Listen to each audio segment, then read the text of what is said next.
Hello guys, नमस्कार। आज का टॉपिक हमारा है सिमिलर ट्रायंगल। पिछले वीडियो में हमने ट्रायंगल सीखा, प्रॉपर्टीज ऑफ ट्रायंगल क्या होता है ये हमने सीखा। आज हम लोग सिमिलर ट्रायंगल को देखेंगे। सिमिलर ट्रायंगल समझने के पहले ये समझ लें सिमिलरिटी क्या होती है। सिमिलरिटी होती है समरूपता, यानी एक जैसा दिखने वाला। एक बराबर होगा ऐसा ज़रूरी नहीं है, एक जैसा दिखना चाहिए, ठीक है। तो जैसे हम ये एक ट्रायंगल लेते हैं, ये एक ऐसा हमने ट्रायंगल बनाया, ठीक है ना, और एक ट्रायंगल हमने ऐसा बनाया। तो बराबर की तो बात छोड़िए, क्या दोनों एक जैसा दिखता है, एक रूप है दोनों का? आप कहेंगे नहीं, ये थोड़ा सा इस तरफ ज़्यादा पतला और लंबा जैसा दिख रहा है जबकि ये कम दिख रहा है, तो ये सिमिलर नहीं हुआ। तो जब दो ट्रायंगल सिमिलर होगा तो उसका कोरिस्पॉन्डिंग एस्पेक्ट जो है वो सेम रेशियो में होगा, ठीक है। जैसे अब देखिए, हम एक ट्रायंगल बनाते हैं, ये आपको थोड़ा एक हद तक सिमिलर दिख रहा होगा, हालांकि हाथ से बना पाना ऑलमोस्ट इम्पॉसिबल है दो सिमिलर ट्रायंगल, फिर भी हमने प्रयास किया है।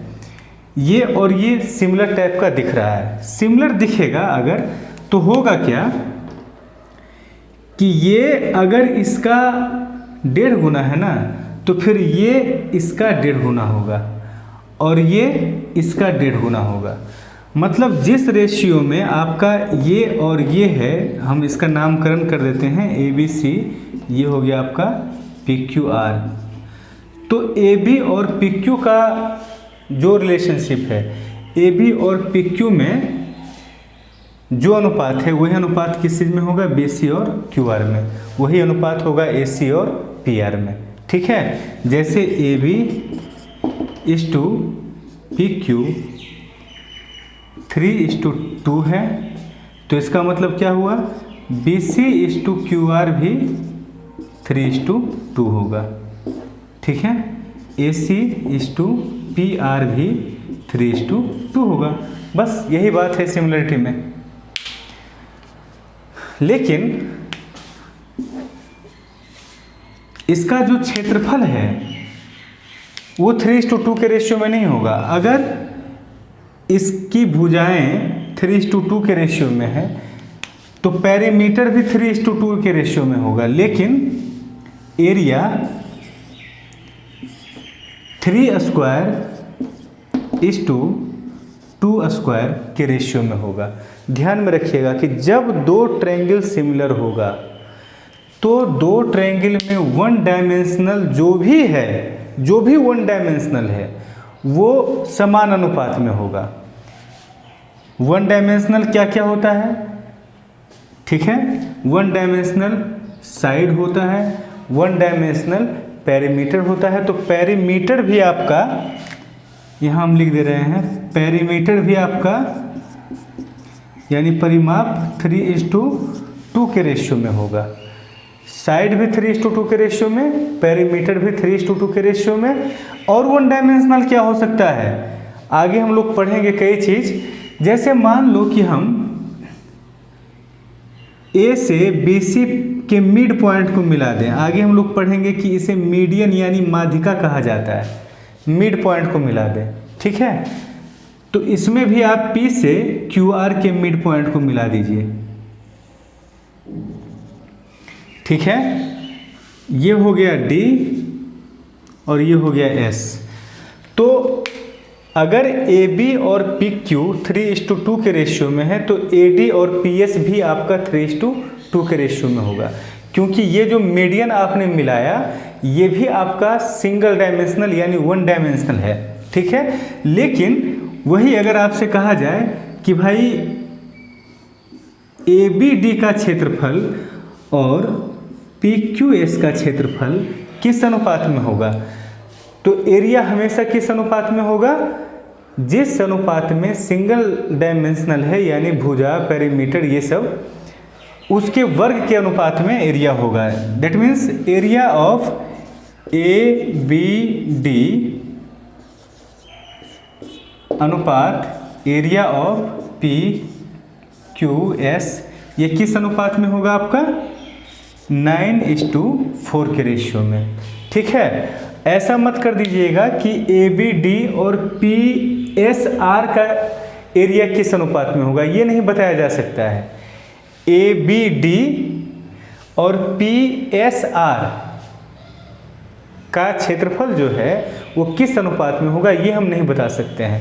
हम जब भी बताएंगे तो संगत चीज़ों का यानी कोरेस्पॉन्डिंग चीज़ों का ही अनुपात बता सकते हैं। तो संगत यहाँ क्या है, ABD PQS। ठीक है, मान लो कि हमारी इच्छा हुई कि हम A से BC पर, या A को छोड़िए, अब A का बहुत हुआ, B से AC पर हम लंब गिरा दें, तो लंब गिरा दिया हमने, और Q से PR पे हम लंब गिरा दें, तो यहाँ भी हमने लंब गिरा दिया। अब देखिए, इसका नाम दिया E और इसका नाम दिया T, तो BE और QT का अनुपात भी क्या होगा, 3:2 होगा। ये सब आगे बहुत काम आएगा आगे के कॉन्सेप्ट को समझने में, इसलिए हम इतना एक्सप्लेन करें इस चीज़ को। BE और QT का भी अनुपात क्या हो जाएगा बंधु, वही जो AB और PQ का है। इस बात को समझ रहे हैं। लेकिन अगर हम BE लंब यहाँ हमने गिराया और एक लंब हम गिरा दे कहाँ, R से PQ पर, अब कहें कि क्या, और इसका नाम हम दे दें U, अब हम कहें क्या BE और RU का भी अनुपात वही होगा, तो नहीं, RU और BE एक दूसरे का संगत यानी कोरेस्पॉन्डिंग नहीं है, इसलिए नहीं होगा। अच्छा, अगर हमारे आपके मन में उठ सकता है इस तरह का सवाल, यहाँ से हमने यहाँ पे लंब गिराया है और यहाँ से हम लंब नहीं गिरा करके एक मीडियन को लेके चले जाएं, यानी मध्य बिंदु को मिला दें, ये लंब इस पर नहीं है और इसका नाम हम दे दें T, तो क्या BE और QT दोनों एक दूसरे का संगत होगा, नहीं संगत होगा। क्यों संगत नहीं होगा, क्योंकि ये लंब है और ये मीडियन है। जब दो संगत चीज हम नहीं लेंगे तो फिर उसका अनुपात हम किसी भी हाल में नहीं बता सकते हैं। हम अनुपात तभी बताएंगे जब हम दो संगत एस्पेक्ट लेंगे, ठीक है, जब कोरेस्पॉन्डिंग डायमेंशन हम लेंगे, ठीक है।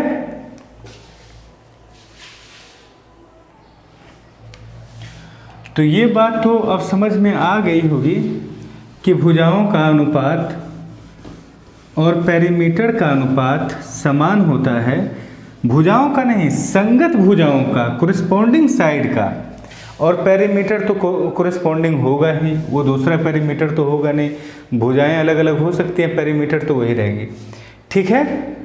अब एक बात हम आपको बता दें कि कोई भी दो ट्रायंगल सिमिलर बस तभी होता है, कोई भी दो ट्रायंगल सिमिलर बस तभी होता है जब उसके तीन कोरेस्पॉन्डिंग एंगल समान होती है, ठीक है। तीन संगत कोण बराबर होते हैं तब दो ट्रायंगल ये सिमिलर हो जाती है। जैसे मान लो कि एक ट्रायंगल हमारा है ABC और दूसरा ट्रायंगल हमारा है PQR। अगर कोण A बराबर कोण P, ठीक है, तीन संगत कोण बराबर होने का मतलब क्या होगा कि अगर कोण A कोण P के बराबर है, कोण B कोण Q के बराबर है, कोण C कोण R के बराबर है, तो इस कंडीशन में क्या हम कह सकते हैं कि ट्रायंगल ABC सिमिलर है किस ट्रायंगल के, ट्रायंगल PQR के। लेकिन अगर ऐसा हो कि PQR A बराबर है P के, ठीक है, लेकिन B बराबर है R के, A बराबर है P के और B बराबर है R के, तो C तो अपने आप Q के बराबर हो जाएगा क्योंकि तीनों कोणों का योग तो 180 डिग्री होता है। दो को आपने इक्वल कर दिया है तो तीसरा अपने आप बराबर हो जाएगा। लेकिन इस कंडीशन में ये गलत हो जाएगा, दैट मीन्स ABC PQR के सिमिलर नहीं है, ABC सिमिलर है किसके, PRQ के, ठीक है। तो सिमिलर ट्रायंगल में लिखने का जो तरीका है वो एकदम सही होना चाहिए, अदरवाइज सारा सवाल ही आपका गलत हो जाएगा। इस कंडीशन में सिमिलर कौन होगा? ए बी सी किसके? पी आर क्यू के। बात आप समझ रहे हैं? तो किसी भी ट्रायंगल में जब भी दो एंगल आपको, अब देखिए ये बच्चों वाला खेल में मत पड़िएगा कि सिमिलरिटी के क्या क्या कंडीशन होते हैं, एस ए एस या ए एस ए, इन चीज़ों में मत पड़िएगा। बस कॉन्सेप्ट को समझना है कि अगर तीन एंगल, तीन क्या दो भी एंगल बराबर हो जाए तो तीसरा एंगल तो अपने आप बराबर हो ही जाएगा ना। तो दो अलग अलग ट्रायंगल का दो कोरिस्पॉन्डिंग एंगल अगर इक्वल हो गया तो तीसरा तो अपने आप इक्वल हो जाएगा। यानी दो एंगल भी अगर इक्वल हो गया दो ट्रायंगल में तो दोनों ट्रायंगल क्या हो जाएगा? सिमिलर हो जाएगा। लेकिन सिमिलर ट्रायंगल होगा उसको लिखने का ढंग सही होना चाहिए। बात मेरी आप समझ रहे हैं?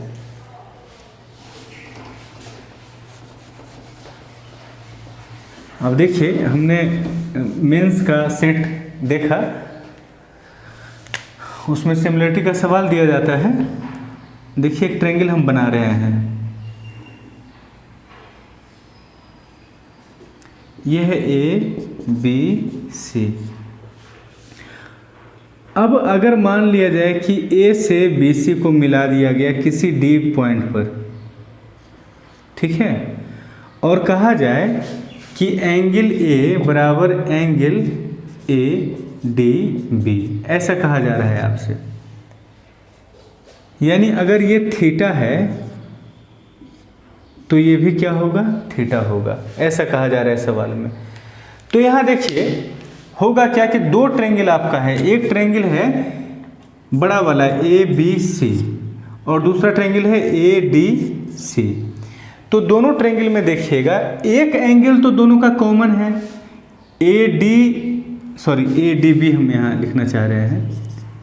ये है ए बी सी और ये ट्रायंगल है A D B.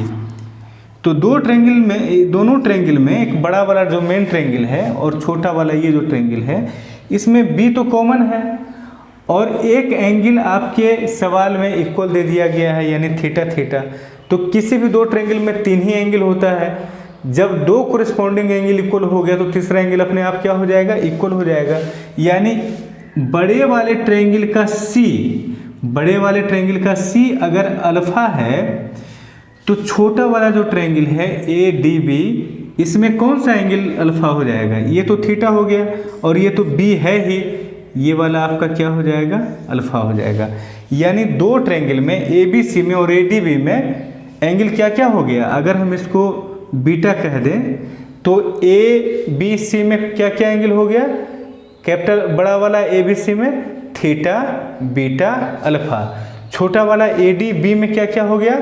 Theta alpha beta. यानी तीन एंगल सेम है ना। अब तीन एंगल सेम है यानी बड़े वाले ट्रायंगल को और ये छोटा वाला ट्रायंगल को सिमिलर साबित किया जा सकता है। लेकिन इसको लिखने का एक ढंग होगा। लिखने का ढंग क्या होगा? देखिए हम ए बी सी लिखे हैं तो ए बी सी में ए वाला जो वर्टेक्स है उसका वैल्यू है वो है थीटा और बी क्या है? बीटा और सी क्या है? अल्फा। तो इसमें भी हम वैसे ही लिखेंगे। इसमें हम कैसे लिखेंगे? थीटा वाला कौन है भाई? डी, तो पहले लिखाएगा डी। उसके बाद कौन सा है? उसके बाद बीटा वाला आप ले रहे हैं तो बीटा वाला तो इसमें भी बी है और छोटे वाले में भी, यानी बी। और उसके बाद रह क्या गया छोटे वाले में? ए, तो इसको हमने लिख दिया ए। अब देखिए इसका मतलब ये हुआ कि ए बी सी और डी बी ए दोनों आपस में क्या है? सिमिलर है, यानी समरूप है। ठीक है, तो ऐसे में हम क्या कहेंगे कि ए बी, यहीं से अब यहाँ भुजा को कंपेयर करने की आवश्यकता नहीं है। जब हमने दोनों ट्रायंगल का नोमेनक्लेचर कर दिया, जब हमने दोनों ट्रायंगल का नाम लिख दिया। अच्छा ये क्या वीडियो में आ रहा है या नहीं? ये नहीं आ रहा है, सॉरी, थोड़ा सा इसे ऐसे कर दे रहा है।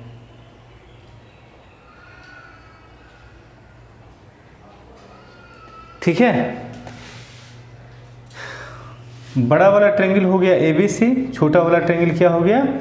डी बी ए।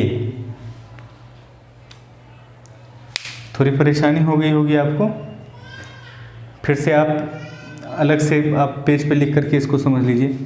तो जब हमने नोमेनक्लेचर कर दिया तो अब यहाँ से हम संगत भुजाएं भी फाइंड आउट कर लेंगे, यानी कोरिस्पॉन्डिंग साइड भी हम फाइंड आउट कर लेंगे। जब यहाँ देखिए, जब ट्रायंगल ए बी सी और ट्रायंगल पी क्यू आर, अगर कहा जाए कि ट्रायंगल ए बी सी और triangle P Q R similar है तो संगत भुजाएं कौन कौन सी होंगी? ए बी होगा संगत किसका? पी क्यू का, ठीक है। बी सी होगा संगत किसका? क्यू आर का।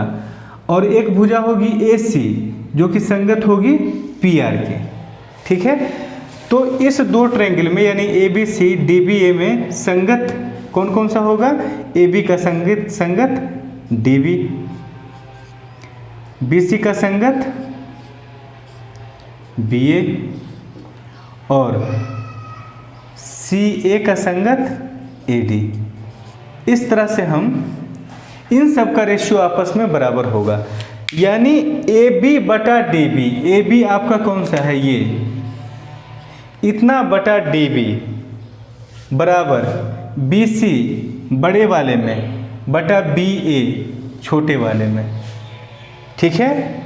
और बराबर सी ए बड़े वाले में सी ए बटा ए डी, यानी ये वाला, ये सब बराबर होगा आपस में, इनका रेशियो मेंटेन होगा। तो इसी में किसी 2 या 3 का वैल्यू आपको दे दिया रहेगा, चौथा पूछेगा, इस तरह का रेशियो बना करके आपका निकल जाएगा, ठीक है। देखिए 2 फिगर आपको दिया गया है, ठीक है। अब कहा जा रहा है कि क्या ये सिमिलर है, और अगर सिमिलर है तो नोमेनक्लेचर आप कर दीजिए इसका। तो सिमिलर तो ये होगा ही होगा। क्यों होगा सिमिलर? क्योंकि एक एंगल इसका 40 इक्वल, ठीक है। अच्छा, ये है 40, ये है 100, तो ये कितना बचा? 40। और ये कितना बच जाएगा? 80, यानी कि सिमिलर नहीं होगा, ठीक है। इसको थोड़ा चेंज कर देते हैं। जैसे मान लीजिए कि इसको हम 80 कर दे रहे हैं, ठीक है। इसको हमने क्या कर दिया? 80। तो अब ये कितना बच जाएगा? ये हो जाएगा 60। तो दोनों ट्रायंगल आपका सिमिलर तो हो गया, दोनों ट्रायंगल आपका सिमिलर हो गया। लेकिन इसको अगर लिखना होगा कि कौन सा ट्रायंगल किस ट्रायंगल किस सिमिलरिटी में है, तो हम कैसे लिखेंगे? मान लो अगर इसमें हम ले रहे हैं triangle A B C similar to triangle, इसमें क्या लेना होगा? 80 60 40। तो इसमें हम 80 60 40 ऐसे जाएंगे, यानी ट्रायंगल क्या लिखेंगे? Q P R. अब बात समझ रहे हैं? अब अगर हमको रेशियो लिखना होगा तो किस तरह से लिखेंगे? ए बी बटा क्यू पी बराबर बी सी बटा पी आर बराबर सी ए बटा आर क्यू। ये हमारा रेशियो लिखा गया, ठीक है। अगर मान लो किसी एक का वैल्यू दिया हुआ है, जैसे इसका वैल्यू दिया गया 30 सेंटीमीटर और इसका वैल्यू दिया गया 20 सेंटीमीटर, इसमें आपको इसका वैल्यू दे दिया गया 15 सेंटीमीटर, तो आपसे पूछेगा किसका वैल्यू? इसका वैल्यू आप निकाल सकते हैं आराम से।